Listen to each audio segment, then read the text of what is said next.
The loneliest place in the world is a crowded room where nobody sees you. I learned that on a Friday night beneath the crystal chandeliers of the Grand Verona Hotel. The lobby looked exactly the way luxury was supposed to look. Marble floors reflected golden light. Fresh flowers stood in arrangements taller than I was. Guests rolled designer luggage across polished stone while soft piano music drifted through hidden speakers. Everything looked perfect. Everything except me. My shift had started 12 hours earlier. My feet ached inside professional black shoes. My smile felt rehearsed. My coffee had gone cold hours ago. But rent was due next week, my mother's medical bills were waiting on the kitchen counter at home, and overtime was not something I could afford to refuse. I adjusted my name tag and welcomed another group of arriving guests. Good evening. Welcome to the Grand Verona. Most people smiled politely. Some barely looked at me. I was used to both. Hospitality teaches you an important lesson. The better you do your job, the more invisible you become. Around 8 o'clock, the atmosphere shifted. A woman entered through the revolving doors, surrounded by attention. Expensive jewelry sparkled beneath the lobby lights. A designer coat hung over her shoulders. 2 assistants followed several steps behind. I recognized her immediately. Sophia Kensington. Socialite. Television personality. The type of person whose life appeared on magazine covers. She approached the reception desk while speaking on her phone. I waited patiently until she finished. Good evening, I said. How may I assist you tonight? She removed her sunglasses slowly and looked at me as though I had interrupted something important. My penthouse suite should already be prepared. I checked the reservation system. My stomach tightened immediately. There was a problem. The reservation existed, but the requested arrival date was tomorrow. I apologize, I said carefully. It appears the booking begins tomorrow afternoon. Let me see what options are available tonight. Her expression hardened instantly. That is unacceptable. Several nearby guests glanced toward the desk. I kept my voice calm. I understand the inconvenience. I will do everything possible to resolve it. Instead of calming her, the answers seemed to make things worse. Questions became complaints. Complaints became criticism. The conversation grew louder. I focused on finding a solution while trying to remain professional. Around us, people watched. Nobody intervened. Nobody asked if I needed help. I felt my face grow warm beneath the bright lobby lights. The marble floor suddenly seemed more interesting than meeting anyone's eyes. Eventually, a manager arrived to assist. The situation was resolved. A suite was found. The evening moved forward. Yet the feeling remained. That familiar feeling of standing alone while everyone pretended not to notice. Above the lobby, security cameras quietly recorded every second. High above the hotel, in a private penthouse office overlooking the city skyline, a man who owned the entire building had just paused an executive meeting to watch the footage. And before the night was over, he would ask a question that would change everything. Who is that girl? By the time my shift finally ended, the hotel lobby had returned to its usual rhythm. Guests checked in. Bellhops moved luggage across polished floors. The piano continued playing somewhere beyond the marble columns. To everyone else, it was just another night. To me, it felt much longer. I gathered my things from the employee locker room and slipped my coat over my uniform.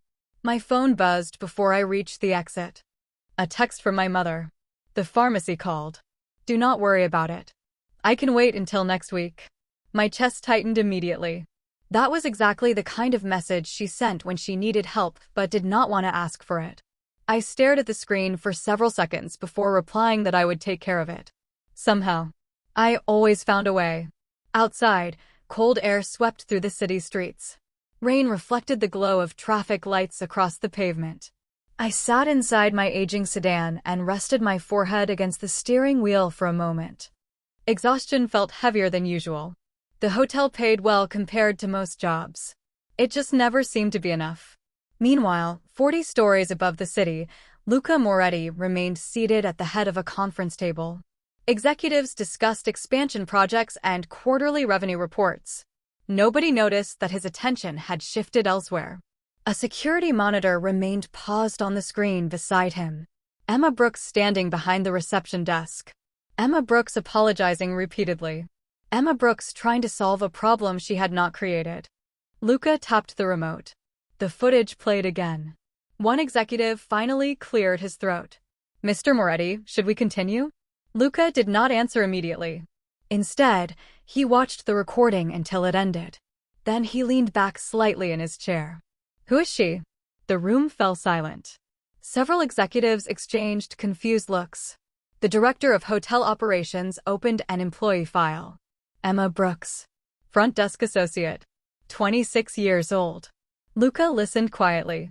How long has she worked here? Almost 3 years.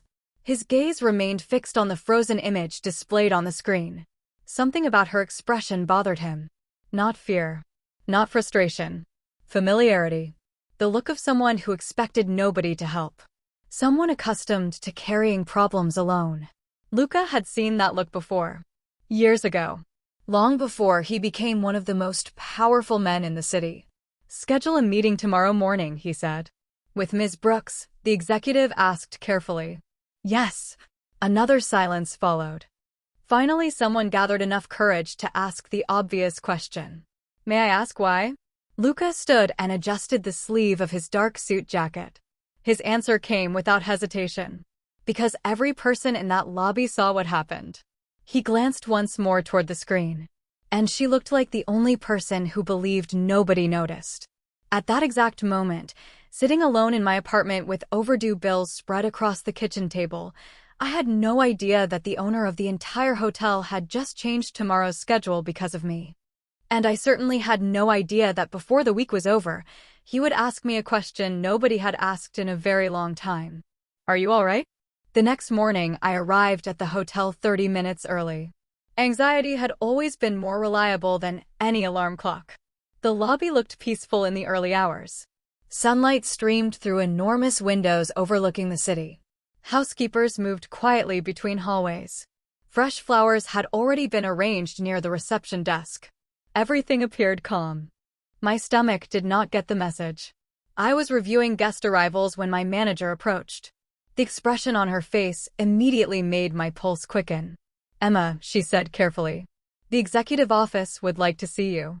For a second, I thought I misunderstood. The executive office? She nodded. Immediately. Every possible disaster rushed through my head. Maybe the guest had filed a complaint. Maybe corporate believed I mishandled the situation. Maybe I was about to lose the job I desperately needed. By the time I stepped into the private elevator reserved for senior executives, my hands felt cold. The ride upward seemed endless. Floor numbers illuminated one by one above the door. 25. 30. 35. 40. When the elevator finally opened, I found myself standing in a hallway unlike anything I had ever seen. Dark wood paneling. Floor-to-ceiling windows. Artwork that probably cost more than my annual salary. The entire floor felt quiet. Powerful. A receptionist greeted me with a warm smile. Mr. Moretti is expecting you. My heart skipped. Luca Moretti. The owner. The man whose name appeared in business magazines, charity galas, and corporate announcements. Employees talked about him all the time.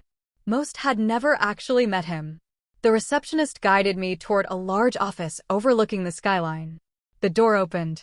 Sunlight filled the room. Beyond the glass walls, the entire city stretched into the distance. Luca Moretti stood near a conference table reviewing documents. Dark suit. Calm posture. Focused eyes. He looked up as I entered. For a brief moment, he studied me carefully. Not rudely. Not critically. Simply attentively. Ms. Brooks. His voice was calm and steady. Please sit down. I obeyed immediately. My nerves were already working overtime. Once I sat, Luca placed a remote control on the table and pressed a button. A large screen illuminated behind him. The moment I saw the image, my stomach dropped. Security footage. The hotel lobby. The reception desk. Me. Heat rushed into my face. I wanted the floor to open beneath my chair. The recording played from beginning to end. Every awkward second. Every uncomfortable moment. When it finished, silence settled across the office. Luca leaned back slightly. Tell me something, Emma. I swallowed. Yes, sir. Why did you apologize so many times? I blinked. What? He pointed toward the frozen image on the screen. You apologized repeatedly. His expression remained thoughtful. For a problem you did not create. I looked down at my hands. Nobody had ever asked me that question. Not once. Because that is part of customer service, I answered quietly. Luca watched me for a moment before shaking his head. No. The single word surprised me. Respect should never require someone to surrender their dignity. The room became very still. I looked up. For the first time since entering the office, I forgot to be afraid. Because something about the way he said those words made me realize I was not there to be blamed.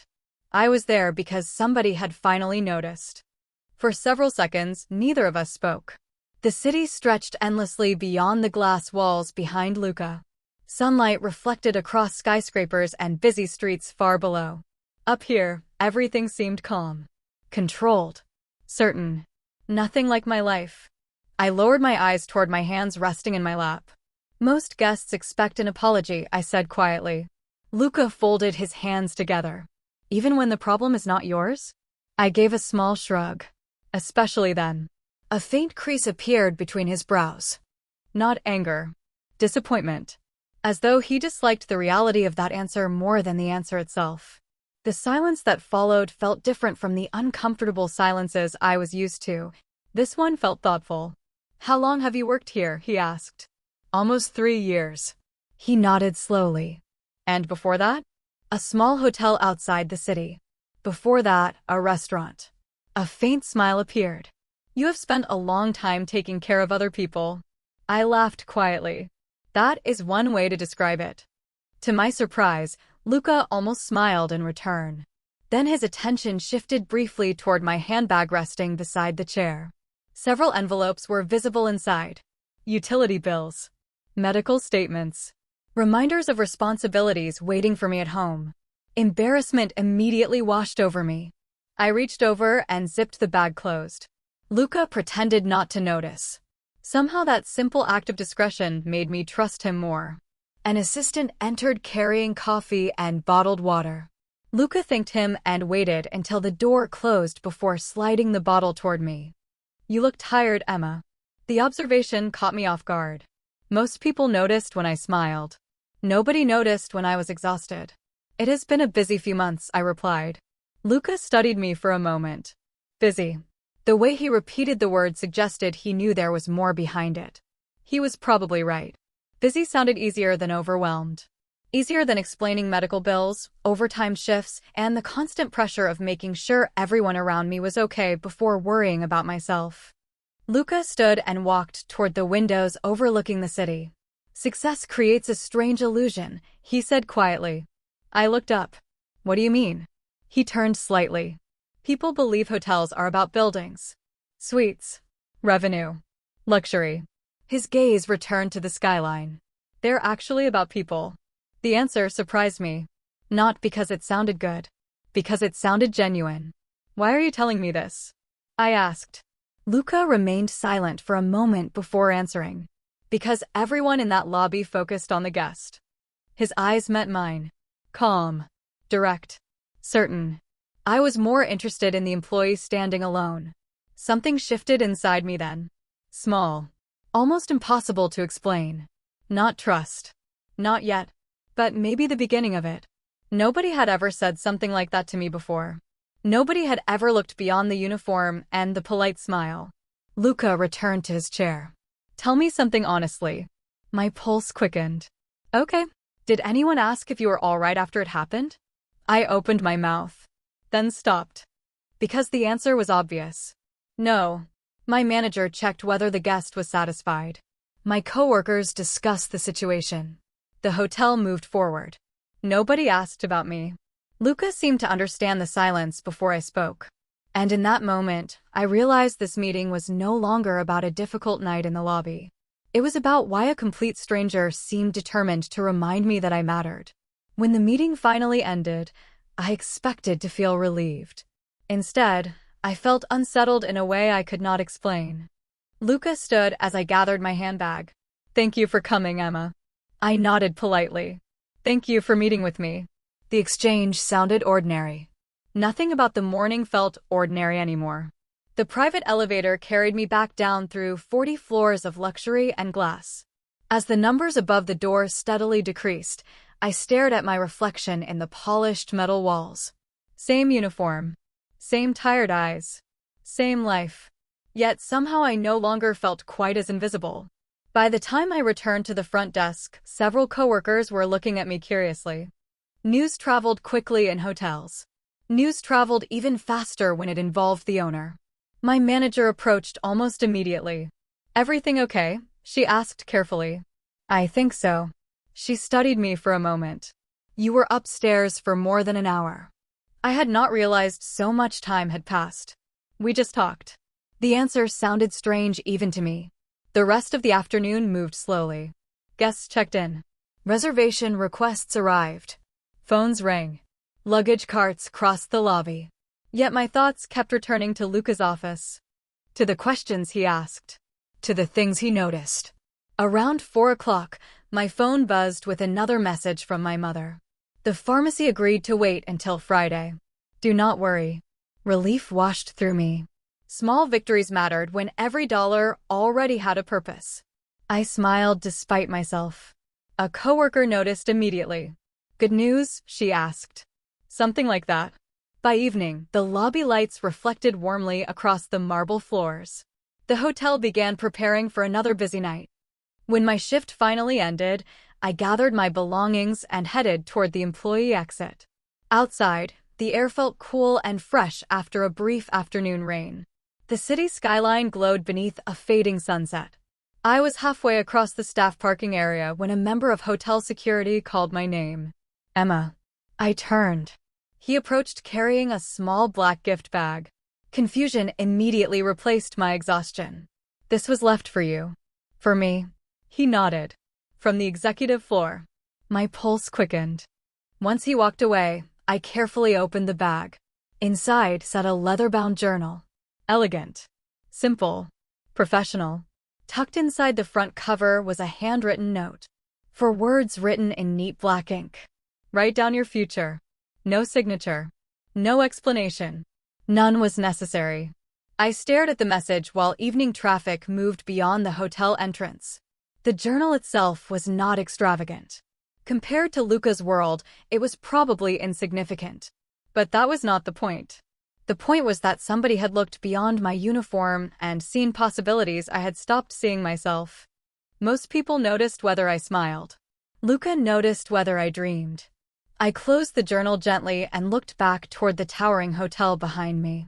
High above the city, lights still glowed inside the executive offices.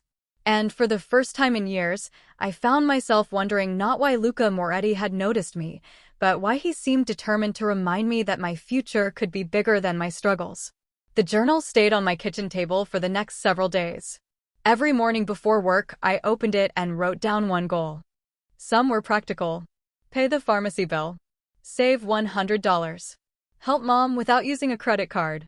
Others felt bigger. Speak with confidence. Stop doubting myself.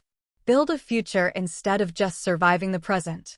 I never told anyone about the journal. Especially not Luca. Yet somehow it changed the way I walked through the hotel each day. Not dramatically. Just enough to notice. For the first time in years, I was beginning to imagine a version of my life that was larger than responsibility and exhaustion. Then Sophia Kensington returned. The moment she entered the lobby, I felt the atmosphere change. Employees noticed immediately. Guests glanced in her direction. Expensive luggage rolled behind her as she crossed the marble floor with the same confidence she had displayed before. My stomach tightened. Part of me hoped she would not recognize me. That hope lasted less than 5 seconds. You again, she said as she approached the reception desk. The words carried farther than they needed to. Several nearby guests looked up. I took a slow breath and smiled professionally. Good afternoon. Welcome back. How may I assist you today? Her expression suggested she was disappointed that I appeared calm. I would prefer to speak with someone more experienced. The comment was loud enough for nearby guests to hear clearly. Heat crept into my face. The old version of me would have apologized immediately. The old version of me would have accepted the embarrassment and tried to disappear. But something had changed. Maybe it was the journal. Maybe it was the conversation in the executive office. Maybe it was simply the realization that my dignity mattered too. Of course, I replied politely. I can arrange that for you. Her eyebrows lifted slightly. Perhaps she expected an argument. Perhaps she expected visible discomfort. Instead, I remained calm, professional, certain. I contacted a senior manager and prepared to step aside. Then Sophia smiled. Not kindly. That would be best. Some people are clearly not suited for luxury hospitality. A few guests shifted awkwardly. Silence spread through the lobby. For a brief moment, I felt the familiar temptation to lower my eyes. Then I remembered something Luca had said. Respect should never require someone to surrender their dignity. I straightened my shoulders. I hope we can make your stay comfortable, I said calmly. The response was not what she expected. Her expression tightened slightly. Before she could reply, another voice entered the conversation. I do not believe that will be necessary. The entire lobby seemed to pause. Conversation softened. Employees looked toward the grand staircase leading down from the executive wing. I turned. Luca Moretti stood there. Dark suit. Calm expression. Hands relaxed at his sides. He was not angry. He was not dramatic. Somehow that made his presence even more powerful. His eyes briefly met mine before returning to Sophia. And in that moment, standing beneath the crystal chandeliers of the Grand Verona Hotel, I realized the situation was about to change in a way nobody in the lobby expected. For a moment, nobody moved. The lobby that usually echoed with conversations, rolling luggage, and quiet music became completely silent. Guests paused near the reception area. Employees stopped what they were doing. Even Sophia appeared surprised by Luca's sudden appearance. He walked forward at an unhurried pace, every movement calm and deliberate. There was no anger in his expression. No dramatic display of authority. Just certainty. Somehow that felt far more powerful. Mr. Moretti, Sophia said, recovering quickly. I did not realize you were on the property today. Luca offered a polite nod. Clearly. The single word landed softly, but the meaning behind it filled the lobby. Sophia straightened her posture. I was simply expressing concerns regarding service standards. Luca glanced briefly toward me before returning his attention to her. I reviewed the previous interaction personally. A subtle shift moved through the crowd. Several employees exchanged surprised looks. Luca continued speaking in the same calm tone.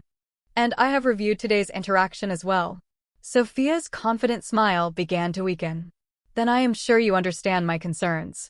Actually, Luca replied, I understand hers. My heart skipped. Nobody had ever said something like that in front of an entire room. Not because of me. Not publicly. Sophia folded her arms. Surely a hotel owner values guests. Luca nodded. I do. Then he added, I also value professionalism, dignity, and mutual respect. The silence that followed felt heavier than any argument. Sophia glanced around the lobby as if expecting support from the people watching. She found none. Luca gestured lightly toward the reception desk. Luxury hospitality is not defined by marble floors or penthouse suites. His gaze moved across the room. It is defined by the people who make guests feel welcome. I could barely breathe. For years, I had measured my worth through performance reviews, guest ratings, and customer surveys. Standing there, I realized Luca viewed employees differently. He saw people first. Sophia attempted a small laugh. This feels unnecessarily personal. Luca's expression never changed. Respect is always personal. Another silence followed. Then Luca made a decision that would become hotel legend before the week was over. The Grand Verona reserves the right to refuse service when interactions consistently fail to meet our standards of professional conduct. His voice remained calm. Professional. Final. We will not be proceeding with future reservations. Nobody gasped. Nobody reacted dramatically. The statement itself was enough.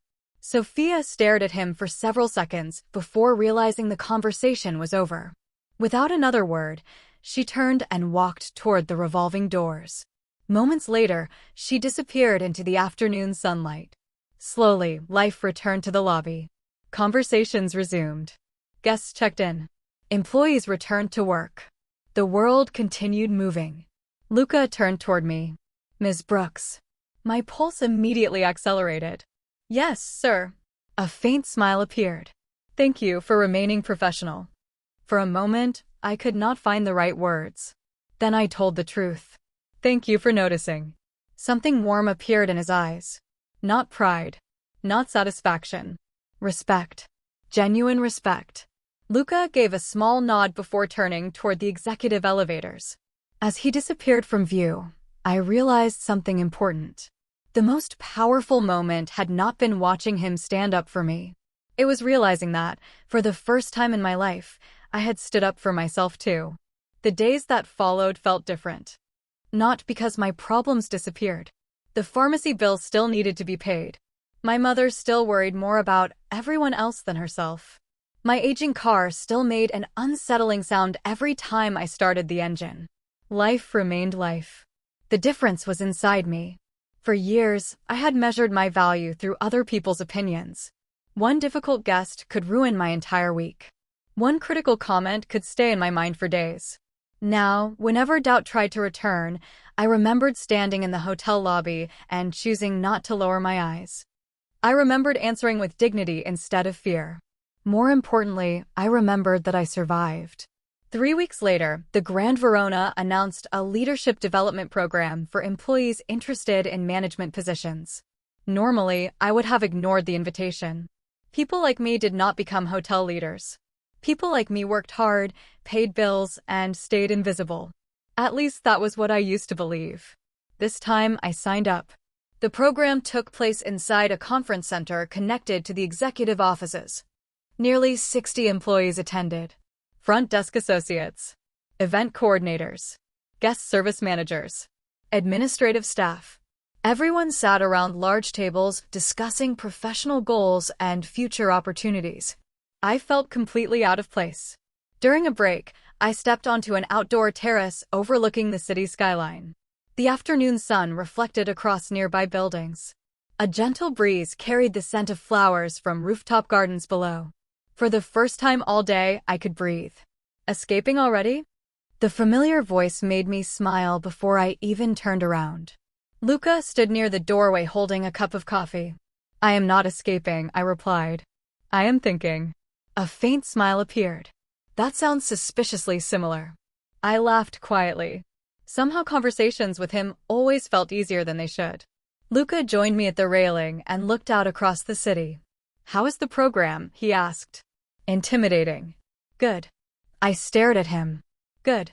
His smile widened slightly. "Growth usually is." The answer sounded exactly like something Luca would say. We stood quietly for a moment. Then his attention shifted toward the folder tucked beneath my arm. "What goal did you write down?" he asked. I hesitated. "You are going to laugh." "I doubt that." I opened the folder and glanced at the page. Suddenly the words felt much larger than when I wrote them. I said I want to become a hotel manager someday. The admission felt ambitious. Almost unrealistic. Luca remained silent for several seconds. Then he surprised me completely. "That goal is too small." I blinked. "Excuse me?" He looked directly at me. "Emma, I have spent weeks watching people underestimate you." His voice remained calm. "Certain. I have no interest in joining them." My heart stopped for a second. Not because of romance. Not because of compliments. Because he believed something about me that I was still struggling to believe myself.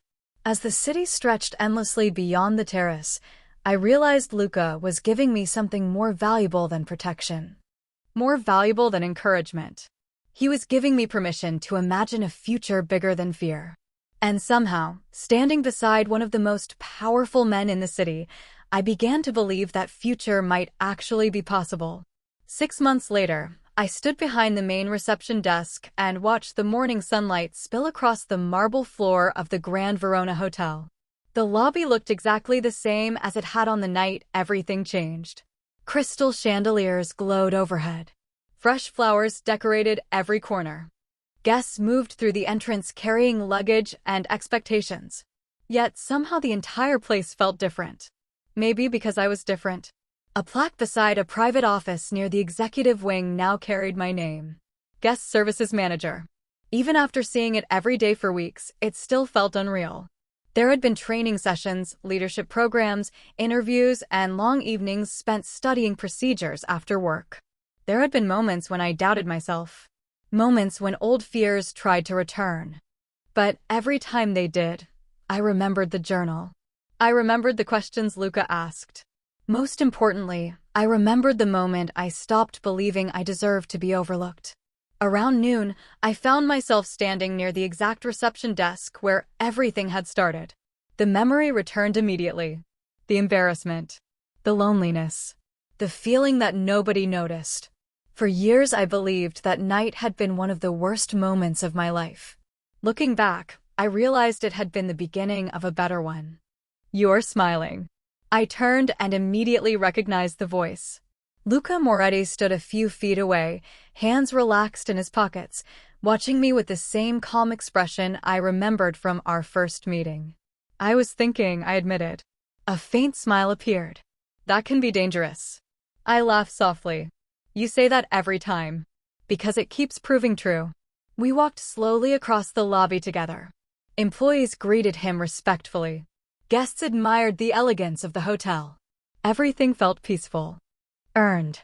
When we reached the large windows overlooking the city, Luca stopped. "Do you remember what I told you during the leadership program?" he asked. I nodded. "You said my goal was too small." I was right. I shook my head, smiling. "You usually think you are." "That is because I usually am." The confidence in his voice made me laugh again. Then his expression softened. "Emma, the night I saw the security footage, everyone else focused on the situation." His gaze moved across the lobby. I focused on the person. Emotion tightened my throat. Even now, those words mattered. Maybe they always would. Luca looked around the hotel one final time. "This place feels different now." I followed his gaze. Employees supporting each other. Guests feeling welcome. A culture built on respect instead of fear. "Good different?" I asked quietly. He nodded. "Very." For a moment, neither of us spoke. Sunlight filled the lobby with warmth. Finally, I understood something important. Luca owned the hotel. He owned more success than most people could imagine. But the greatest thing he ever gave me was not opportunity, influence, or protection. It was a simple reminder that every person deserves to be seen. And sometimes, the moment the world makes you feel invisible becomes the exact moment your future begins.